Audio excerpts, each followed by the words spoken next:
Charitable trust. నేను ఇది 3rd session వింటున్నాను.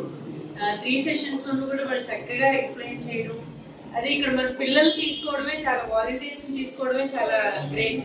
ఎందుకంటే పిల్లలు కూడా చక్కగా, నేను 3 సెషన్స్ లోనూ 3 టీమ్స్ చూసాను. 3 టీమ్స్ కూడా చాలా చక్కగా ఎక్స్ప్లెయిన్ చేసి అందరికి మనసుకి హత్తుకునే విధంగా వాళ్ళు చేశారు. దీంట్లో నాకు అనిపించిన ఒక చిన్న విషయం షేర్ చేసుకుంటున్నాను సార్. మనం ఇది క్లాసెస్ ఓన్లీ అమ్మాయిలకే కాదు అబ్బాయిలకు కూడా చెప్పాలి అని అనుకున్నప్పుడు, why did you pick male also, అది కూడా ఒకసారి నాకు అనిపించింది. సో అబ్బాయిలు కూడా తీసుకున్నట్టయితే ఇద్దరిది, అమ్మాయిలు చెప్పేటప్పుడు యూజువల్ గా అబ్బాయిలు కామెంట్స్ చేస్తారు తప్ప వాళ్ళు దాన్ని రిసీవ్ చేసుకోవడానికి చూడరు. అదే అబ్బాయిలు కూడా ఉన్నట్లయితే దాన్ని రిసీవ్ చేసుకోవడానికి చూస్తారని నాకు అనిపించింది.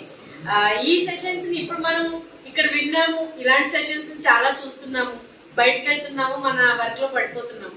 అలా కాకుండా ఇది ఒక మ్యాసివ్ ప్రోగ్రామ్ లాగా, ఒక మిషన్ లాగా మనం తీసుకున్నట్లయితే ఇది బయటకు వెళ్ళిన తర్వాత మనం కూడా ప్రతి విషయంలోనూ ఇంప్లిమెంట్ చేస్తే ఈ రోజు జరిగిన ఈ సెషన్ కి ఒక అర్థం ఉంటుంది. So I request all the personnel who are present here, ఇక్కడ ఉన్న వాళ్ళందరినీ రిక్వెస్ట్ చేస్తుంది ఏంటంటే, వెళ్ళిన తర్వాత ఈ విషయాన్ని 10 మందికి చెప్పండి. చెబుతూనే ఉండండి. Thank you so much.